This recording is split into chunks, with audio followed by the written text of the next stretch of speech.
Tamid Eshaer, Raver Shel Israël. Je suis votre ami et je le serai toujours. Ma famille est profondément liée à Vladimir Yankelevitch, qui a écrit le plus beau livre qu'on puisse écrire sur l'imprescriptible et sur la Shoah. Par ma femme, je suis lié de manière éternelle à la communauté juive et à Israël, quand même. Israël, pour vous, c'est intouchable? Israël, c'est intouchable, oui. Je suis depuis toujours, à titre personnel, un ami d'Israël. J'aime ce pays. J'en connais beaucoup de ses habitants, avec lesquels il m'arrive bien souvent de parler de l'aventure extraordinaire qu'est l'histoire de ce pays. Moi, j'avais le bureau politique de mon parti. Et Xavier Bertrand m'a dit, mais tu t'en vas. On parle des retraites, c'est important. Et je lui ai fait passer un papier en disant, pour moi, Israël, c'est plus important que les retraites. Pour moi, Israël, c'est plus important que les retraites. On peut imaginer, rêver d'un Jérusalem devenant capitale de la planète, qui sera un jour unifié autour d'un gouvernement mondial. C'est un joli lieu pour un gouvernement mondial. Nos standards, avec une question de Sabrina. Bonjour. Oui, bonjour France Inter, merci. Vous nous appelez de Bordeaux. Madame, oui, j'appelle de Bordeaux. Alors moi j'avais. Ah, ça s'entend, Sabrina, ça fait plaisir. Je me ressens chez moi là. Écoutez, je vais vous dire, madame, Bruno Guigues, ancien sous-préfet de Saintes, a été limogé pour avoir dit la vérité sur la politique israélienne. Madame, nous avons en France une organisation juive, le Bétar, qui a poignardé un commissaire de police français en plein Paris il y a 3 ans. Je ne suis pas certain que ce soit du registre de madame la ministre de l'Outre-mer de l'Intérieur, votre question. C'est un commissaire de police, mais en même temps, je crois que vous n'avez pas l'air d'être au courant de cette affaire. Peut-être que. Bon, on va peut-être passer à Daniel. Bonjour Daniel. Non, Daniel, c'est déjà fait. Mathieu. Alors, on va passer à d'autres questions. Si on peut en effet réduire un peu le caquet aux coqs gaulois et aux coqs nationaux en général, ça me paraît être assez salubre. Nous allons au standard de France Inter. Linda nous appelle de Bordeaux. Bonjour Linda et bienvenue sur France Inter. Oui, merci à vous. Écoutez, une pensée pour toutes ces veuves afghanes et libyennes que notre armée est allée envahir pour faire plaisir à Bernard-Henri Lévy, nouveau ministre des Affaires étrangères. Et il y a un pays, soi-disant démocratique, qui est une menace pour la paix. C'est Israël. Pourquoi ne pas aller leur donner une bonne leçon pour leur apprendre à ne pas voler la terre d'autrui et à massacrer le peuple palestinien qui est chez lui, je vous le rappelle. Et si vous pouvez m'épargner le discours Hamas égale islamiste. Et si vous pouviez nous épargner les questions pirates qui n'ont rien à voir entre ce que vous proposez au standard, est-ce que vous souhaitez répondre à cette question ou est-ce qu'on passe à autre chose? Nous passons à autre chose. L'Europe, le rapport direct avec l'Europe. Avec les élections européennes, hein.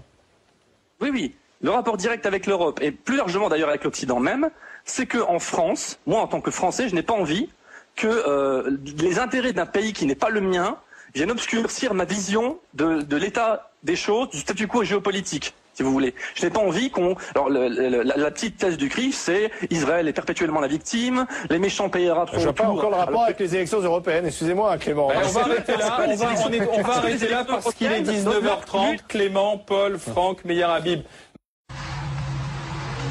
Mais il y a aussi des services de protection beaucoup moins officiels. Le rendez-vous est digne d'un film d'espionnage.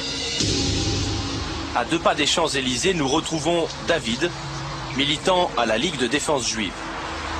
Il nous demande de ne pas révéler l'adresse plutôt étonnante où il nous conduit, un bâtiment officiel protégé par la police française. Au sous-sol, une quarantaine de personnes suivent un entraînement un peu spécial. Le Krav Maga, une technique de combat utilisée par l'armée israélienne. L'entraînement est rude. Les missions de cette ligue, parfois contestées par les juifs eux-mêmes, protection en tout genre et souvent de manière musclée. Depuis leur création, il y a 2 ans, ils se veulent les gardes du corps de la communauté. La France ne transigera pas avec la sécurité d'Israël parce qu'Israël, c'est un miracle. Israël, c'est un miracle. Prenez M. Stéphane Macron, qui est secrétaire général adjoint de l'Élysée, aux côtés de Pierre-René Lemas, donc numéro 3 de l'Élysée, qui voit donc à peu près tous les jours François Hollande en croisant au moins dans son bureau et en faisant des réunions avec lui. Eh bien, c'est un des plus jeunes, brillants banquiers issus de la banque Rothschild, voilà, de ce fameux visage, ce fameux monde de la finance, n'est-ce pas, qui n'a pas de visage et pas de nom. Ça c'est encore pour l'Élysée, on se dit, bon, encore, mais alors encore plus savoureux, on va aux côtés d'Arnaud Montebourg. On regarde comment il a composé son équipe, Arnaud Montebourg, qui lui aussi a été le grand, voilà, pourfendeur de la finance, n'est-ce pas, et qui allait, son directeur de cabinet s'appelle Stéphane Israël, et il vient d'où? De la banque Rothschild également. Donc on voit bien que cette banque-là... Nous sommes tous des sionistes. Il faut assumer une chose qui est très difficile à dire et à admettre sans un scandale, c'est que la France, comme toute nation aujourd'hui, c'est un hôtel. Hein? Un hôtel.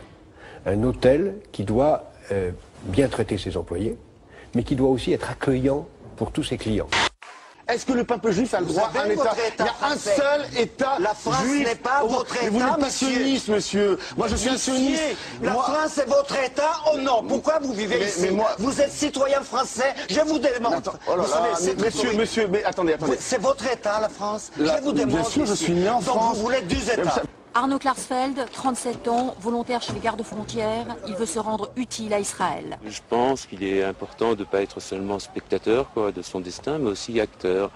Et je n'arrivais pas à me reconnaître dans la politique extérieure de la France, qui a ses intérêts, mais qui n'est pas celle du peuple juif. Bon, les éléments sont requis pour que les autorités préfectorales prennent une décision. Il faut des manifestations et des décisions. Bon, les éléments sont requis pour que les autorités préfectorales prennent une décision. Il faut des manifestations et des décisions. Bon, l'hymne national d'Israël chanté par des députés de la République, l'image est assez rare. De droite comme de gauche, des parlementaires, des amis d'Israël, pour dire non à la reconnaissance unilatérale d'un État palestinien par Mahmoud Abbas à l'ONU. Mesures de sécurité renforcées, plusieurs centaines de militants pro-État hébreu affluent en fin d'après-midi. Il faut montrer patte blanche. Rien ne doit perturber le meeting de soutien à Israël des parlementaires français.